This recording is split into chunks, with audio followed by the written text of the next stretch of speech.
Europe 1, 6h46, Samuel Etienne. Le kiosque d'Europe 1 avec Valentine Desjeunes pour la presse en région, Jean-Philippe Ballas pour l'international et Eva Rock devant la télé. Bonjour à tous les trois. Bonjour Samuel. D'abord la une des quotidiens nationaux. En une de l'équipe ce matin, je vous le disais tout à l'heure, il y a les yeux et l'index levés vers le ciel de Paul Pogba, l'attaquant de Manchester United qui a remporté hier soir la Ligue Europa 2 jours après l'attentat de Manchester au nom des leurs, titre l'équipe. Le Parisien rapporte que l'UEFA a refusé que les joueurs évoluent hier soir avec un maillot noir, qu'à cela ne tienne, c'est avec un brassard de la même couleur qu'ils ont joué. C'est la première fois que Manchester United remporte cette Ligue Europa. Ça peut paraître dérisoire, écrit le Parisien ce matin, et ça ne suffira bien sûr pas à sécher les larmes de tout un peuple, mais les joueurs de Manchester United ont au moins offert un peu de joie à une ville meurtrie dans sa chair. En France, le président Macron vient de décider de prolonger l'état d'urgence. Macron affirme son autorité sur l'antiterrorisme. Titre ce matin le Figaro, alors que le chef de l'État, comme il l'avait annoncé durant la campagne d'ailleurs, va installer une task force antiterroriste à l'Elysée.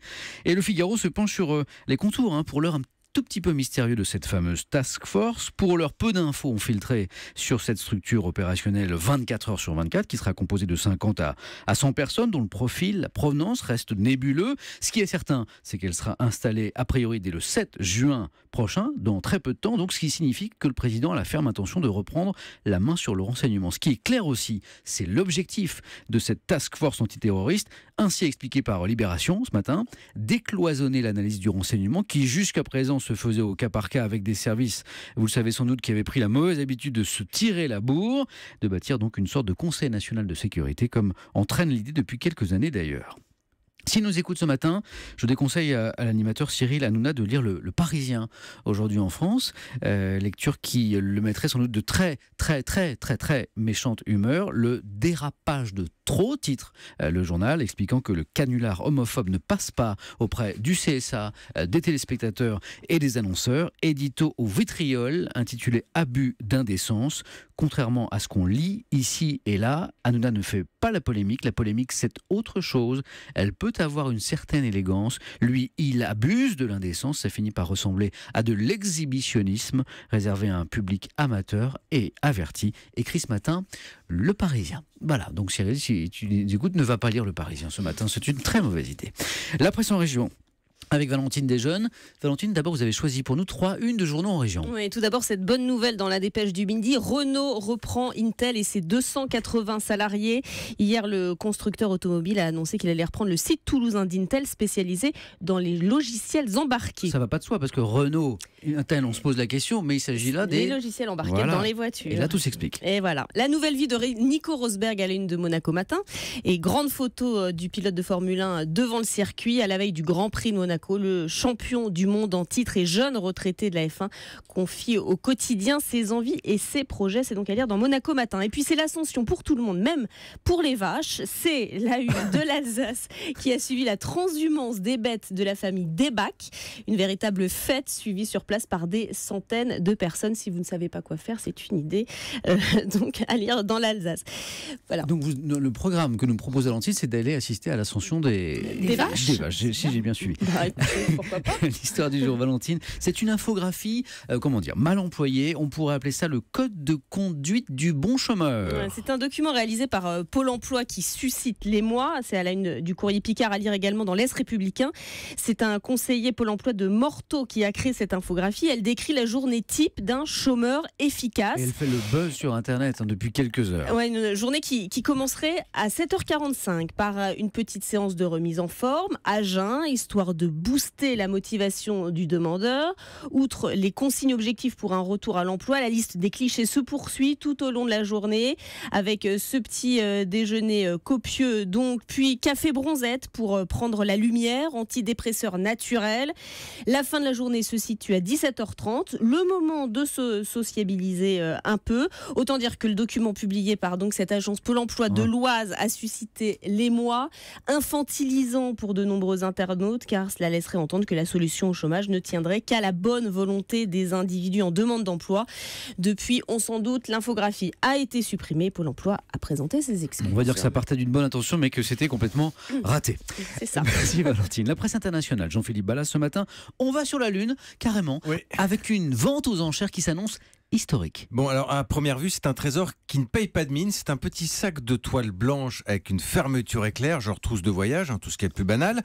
Si ce n'est cette petite inscription en lettres noires. Lunar Sample Return, en français, retour d'échantillons lunaires. Vous pouvez trouver la photo notamment et l'histoire sur le site d'info américain Mashable. Retour d'échantillons lunaires parce que oui, ce petit sac appartenait à Neil Armstrong, le premier homme sur la Lune, et il avait servi à recueillir des morceaux de roche spatiale en 1969. Alors, sauf qu'aujourd'hui, bien sûr, le sac est vide.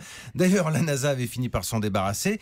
Et le voici un jour qui se retrouve dans une petite vente aux enchères, racheté un peu moins de $1000 à l'époque par une avocate, Nancy Carlson, passionnée de conquête spatiale. Outre la valeur historique et sentimentale de l'objet, évidemment, Nancy se pose la question, et si, perdu dans les fibres du tissu, il est resté dans ce sac de minuscules petites particules de poussière de lune? Ça fait rêver, poussière de lune. Ni une ni deux, l'avocate demande aux scientifiques de la NASA de vérifier, et bingo, il y a bien de la poussière de lune.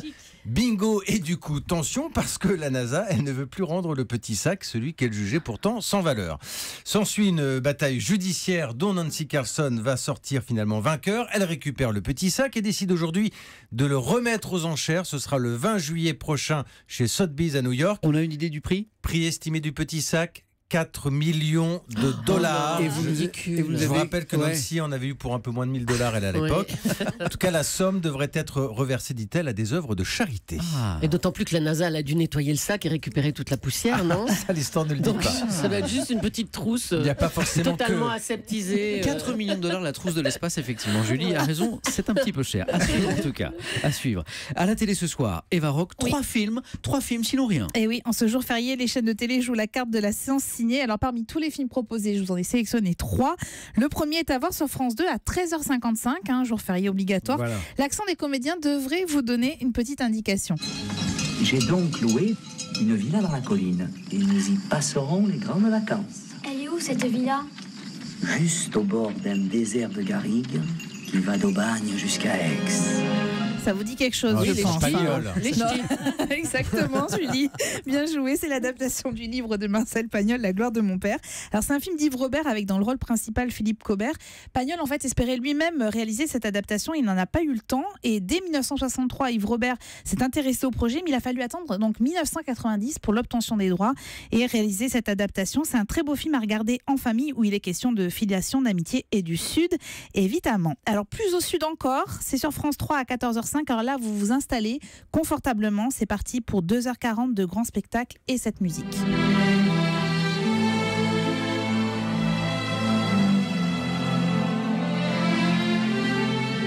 Une musique signée John Barry pour une autre adaptation, celle de l'autobiographie de Karen Blixen à l'écran, Out of Africa. Magnifique C'est film. le duo romanesque de Meryl Streep et Robert Mais Redford. a-t-il bien vieilli? Il a très bien vieilli. Mais pas Franchement, Redford. très très bien Redford, il vieilli. s'est fait lifter. On Non, le je parlais du film. Ah, bah, Je parlais du film.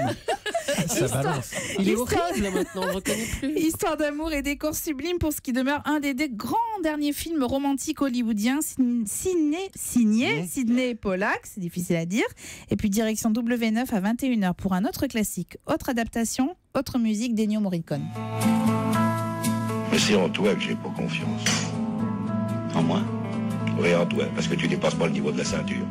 T'as bien failli nous envoyer tous en galère cette nuit. Et tout ça pour aller faire le con dans un hôtel de passe. Trio mythique, Gabin, Ventura, Delon pour un film d'Henri Verneuil. Est-ce que vous avez reconnu cette musique? Le Clan des Siciliens, un film d'Henri Verneuil, une histoire d'hold-up version 1969 avec des dialogues truculents. Donc à vous de choisir. Merci, et merci à tous les trois. Trois films et 3 parfaits chroniqueurs. Je vous dis à demain dans le kiosque du petit matin.